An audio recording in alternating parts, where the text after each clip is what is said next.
और इस बीच बड़ी खबर आपको बता दें, सम्राट चौधरी बिहार बीजेपी के प्रदेश अध्यक्ष राष्ट्रीय अध्यक्ष जेपी नड्डा ने उन्हें मनोनीत किया है। तो ये बड़ी खबर आपको बता दें, सम्राट चौधरी बिहार बीजेपी के प्रदेश अध्यक्ष बनाए गए हैं। राष्ट्रीय अध्यक्ष जेपी नड्डा ने मनोनीत किया है। तो ये बड़ी खबर है, सम्राट चौधरी को ये बड़ी जिम्मेदारी दी गई है।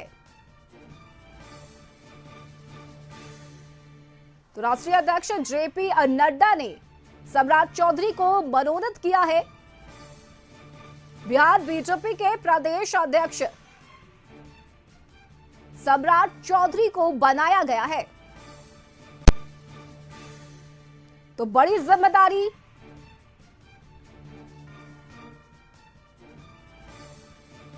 चूंकि 2024 लोकसभा चुनाव भी है और विधानसभा का चुनाव भी हो। राष्ट्रीय अध्यक्ष नड्डा जी ने भारतीय जनता पार्टी के बिहार प्रदेश अध्यक्ष के लिए श्री सम्राट चौधरी जी का मनोनयन किया है। सर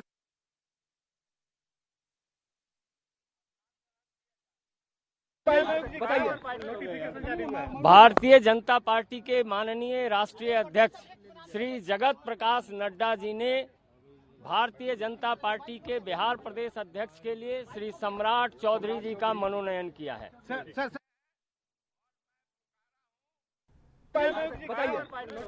यह प्रश्न दिनांक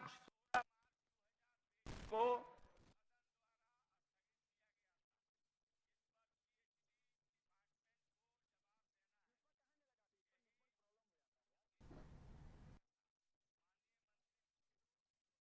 संजय मयूख ने ये जानकारी दी है कि राष्ट्रीय अध्यक्ष जेपी नड्डा की तरफ से सम्राट चौधरी को बिहार बीजेपी प्रदेश अध्यक्ष मनोनीत किया गया है। और इस वक्त संपादक अशोक मिश्र भी हमारे साथ न्यूज रूम से लाइव जुड़ चुके हैं। अशोक जी, सम्राट चौधरी की जिम्मेदारी बढ़ी है, लेकिन सबसे बड़ी बात यह है कि बीजेपी ने अपना भरोसा सम्राट चौधरी के साथ जताया है। बहुत बड़ी बात है ये। बिल्कुल, देखिए रश्मि, बिहार की सियासत की ये सबसे बड़ी खबर कह सकते हैं कि 2024 के लोकसभा चुनाव को देखते हुए बीजेपी ने अभी से ही तैयारी शुरू कर दी है। और खास करके नीतीश कुमार का जो वोट समीकरण है, उस वोट समीकरण में सेंधमारी की कोशिश बीजेपी ने शुरू कर दी है। और सम्राट चौधरी को बिहार बीजेपी का कमान सौंपा गया है, यानी कि डॉक्टर संजय जायसवाल की जगह बिहार प्रदेश बीजेपी के अध्यक्ष सम्राट चौधरी होंगे। बहुत बड़ी खबर है बिहार की सियासत की। और सम्राट चौधरी अभी बिहार विधान परिषद में विधायक दल के नेता हैं, यानी कि बीजेपी विधायक दल के नेता हैं, यानी कि विरोधी दल के नेता हैं। लेकिन जो सबसे बड़ी बात है कि सम्राट चौधरी को अब दोहरी जिम्मेवारी दी गई है, यानी कि उन्हें बीजेपी का प्रदेश अध्यक्ष बनाया गया है। और सम्राट चौधरी पूर्व केंद्रीय मंत्री शकुनी चौधरी के बेटे हैं और कुशवाहा समाज के बड़े नेता हैं। इस तरह से कह सकते हैं कि सम्राट चौधरी को जिम्मेवारी दे करके बीजेपी ने जदयू के लव कुश समीकरण में सेंध लगाने की कवायद शुरू की है। सम्राट चौधरी बिहार मंत्रिमंडल में, यानी कि राबड़ी देवी के मंत्रिमंडल में सबसे कम उम्र के बनने वाले सबसे पहले मंत्री थे।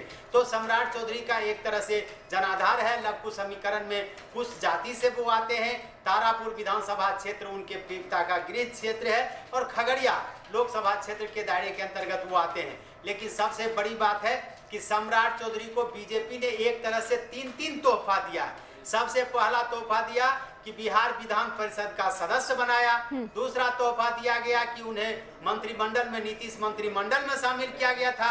अब तीसरा तोहफा उन्हें मिला कि बिहार विधान परिषद में वो विरोधी दल के नेता बने। और अब सम्राट चौधरी को बिहार प्रदेश कांग्रेस, अब प्रदेश बीजेपी की कमान सौंपी गई है। यानी कि सम्राट चौधरी पर सबसे ज्यादा भरोसा बीजेपी ने किया है। युवा है, बोलने में सबसे बिल्कुल अशोक जी, बिल्कुल सही कहा आपने। युवा है, भरोसा जताया है बीजेपी ने। और सम्राट चौधरी की अगर बात करें तो चाहे जब वो सत्ता में थे या फिर अभी विपक्ष में है, सम्राट चौधरी को हमने देखा है कि वो अपनी बातों को प्रमुखता से सामने रखते हैं। चाहे वो विपक्ष में है तो भी खुलकर सामने आते हैं और हर एक मुद्दे पर अपनी बातों को सामने रखते हैं। बिल्कुल, देखिए सम्राट चौधरी का जो तेवर है वो आप देखे होंगे कि बिहार विधान परिषद में जब से वो विरोधी दल के नेता हैं, वो सरकार को घेरते हैं। मुख्यमंत्री नीतीश कुमार हो, उप मुख्यमंत्री तेजस्वी प्रसाद यादव हो या सत्ताधारी दल के कोई भी नेता हो, उससे आंख में आंख मिला करके बात करते हैं सम्राट चौधरी पूरी मजबूती से बीजेपी का पक्ष तो रखते ही हैं, सरकार को भी घेरते हैं और यही वजह है कि सम्राट चौधरी पर भरोसा किया है बीजेपी के नेतृत्व ने। युवा हैं अभी, आप देख रहे हैं कि जिस तरह से बिहार में तेजस्वी प्रसाद यादव, चिराग पासवान जैसे युवा नेता राजनीति में अभी अपना पांव जमा रहे हैं और खास करके आरजेडी और लोजपा रामविलास दोनों के पार्टी का सर्वे सर्वा अभी तेजस्वी और चिराग हैं। वैसी परिस्थिति में एक नए चेहरे, युवा चेहरे और खास करके जनाधार वाले चेहरे को बीजेपी ने अपने प्रदेश अध्यक्ष की कमान सौंपी है। यानी कि सम्राट चौधरी अब 2024 में जो लोकसभा का चुनाव होगा उस लोकसभा चुनाव का वो नेतृत्व करेंगे। बिल्कुल बीजेपी को फिर से जो 2024 में मूल उम्मीद है कि फिर से बिहार में उसे 17 की 17 सीटें आए, उसके लिए वो कोशिश करेंगे कि बीजेपी का एक भी सीट कम न हो। और सबसे बड़ी बात है कि जो जनाधार जदयू का है उसी जनाधार क्षेत्र से सम्राट चौधरी आते हैं। उपेंद्र कुशवाहा और सम्राट चौधरी दोनों कुशवाहा जाति के कद्दावर नेता हैं। वैसी परिस्थिति में कह सकते हैं कि कुछ वोटरों में सेंधमारी की कवायद बीजेपी नेतृत्व ने की है। अभी 2024 के चुनाव में लगभग 1 वर्ष की देर है, लेकिन उसके पहले जो राजनीति के शतरंज की बिसात है वह बिसात एक तरह से कहिए कि बीजेपी ने बिछा दी है। सम्राट चौधरी को सामने ला करके बीजेपी ने यह संदेश दिया है कि युवा चेहरा, जनाधार वाला चेहरा और ऐसे चेहरे जिस पर कोई गंभीर आरोप अभी तक नहीं लगे हो उनको प्रदेश की कमान सौंपी गई। बिल्कुल, और अशोक जी इस फैसले का किसी को अंदाजा भी नहीं था, किसी ने ये उम्मीद भी नहीं की होगी कि बीजेपी ये दांव खेलेगी। तो सम्राट चौधरी पर भरोसा बीजेपी के लिए कितना जो है फायदेमंद होता है ये तो वक्त के साथ पता चलेगा, लेकिन तैयारियां बीजेपी की तरफ से दमखम के साथ की जा रही है। खास करके लोकसभा और विधानसभा चुनाव को देखते हुए ये एक जबरदस्त तैयारी है बीजेपी की, जिसकी शुरुआत ये मानी जाए।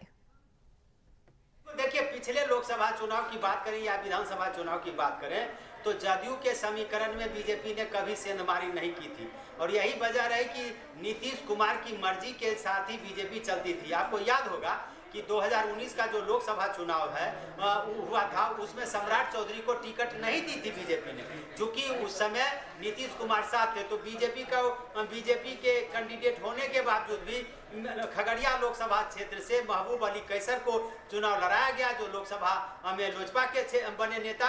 तो सबसे बड़ी बात है कि सम्राट चौधरी जब बीजेपी में थे और जदयू उनके साथ यानी कि नीतीश कुमार साथ थी तो सम्राट चौधरी को कई महीनों में राजनीतिक नुकसान हुआ। एक तरह से कहिए कि उनको एक तरह से परेशान भी किया गया, लेकिन इसके बावजूद भी सम्राट चौधरी पार्टी के प्रति वफादार रहे और उसी वफादारी का असर आप कह सकते हैं रश्मि आज कि सम्राट चौधरी को बीजेपी की कमान सौंपी गई है। बीजेपी एक कैडर बेस्ड पार्टी है।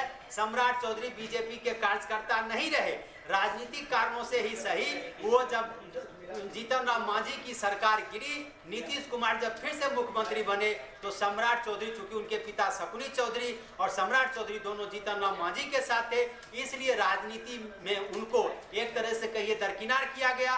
बीजेपी उन्होंने ज्वाइन किया, लेकिन बीजेपी में भी उनको कोई वैसा पद नहीं मिल पाया। आज ये परिस्थिति आ गई है कि बीजेपी ने उन पर भरोसा किया है और सबसे बड़े पद से नवाजा है। बीजेपी ने 2024 के चुनाव की कमान अब सम्राट चौधरी को सौंप दी है। उस कमान जो कह सकते हैं कसौटी में सम्राट चौधरी कितना खरा उतरते हैं या तो आने वाला समय बतलाएगा, लेकिन इतना जरूर कह सकते हैं कि बीजेपी ने एक ऐसे चेहरे को आगे किया है जो चेहरा नीतीश कुमार के लिए, जो चेहरा तेजस्वी के लिए कहीं न कहीं एक तरह से कहिए मजबूत विरोधी के रूप में काम करने वाला है और कहीं न कहीं इसका लाभ बीजेपी को मिलने वाला है। बिल्कुल बिल्कुल, और साथ ही अगर लव कुश समीकरण की अगर बात करें तो चूंकि उपेंद्र कुशवाहा पार्टी से अलग हो चुके हैं, उन्होंने अपनी एक नई पार्टी बना ली है और अब इस तरह से बीजेपी का एक नए चेहरे को सामने कर देना बहुत बड़ा नुकसान ये हो सकता है। अशोक जी बिल्कुल, देखिए बीजेपी ने इसीलिए चेहरे को खड़ा किया कि इसका महागठबंधन को नुकसान होगा और खास करके जदयू को नुकसान करने के लिए बीजेपी ने ये कवायद शुरू की है। देखना है अब आने वाले समय में, अब देखना ये होगा कि बिहार विधान परिषद में विरोधी दल के नेता की जिम्मेवारी किसे दी जाती है। क्या बिहार विधानसभा और बिहार विधानसभा परिषद में भी क्या विरोधी दल के नेता की अदला बदली होगी? क्या हो सकता है कि क्या बीजेपी अब एक रणनीति के तहत विधानसभा में नंदकिशोर यादव या कुछ ऐसे नए चेहरे को लावे जो बीजेपी जिसके ऊपर भरोसा कर सके और 2000 चुनाव के तक की तैयारी कर सके। विधान परिषद में भी ये कयास लगाए जा रहे हैं कि शाहनवाज हुसैन ऐसे जो केंद्रीय नेता रहे हैं, बीजेपी के केंद्रीय मंत्री रहे, केंद्रीय मंत्रिमंडल में एक बेहतर चेहरा रहे हैं, तो वैसे लोगों को भी विधान परिषद में विरोधी दल का नेता बनाया जा सकता है। इसलिए बीजेपी ने ये तैयारी शुरू कर दी है।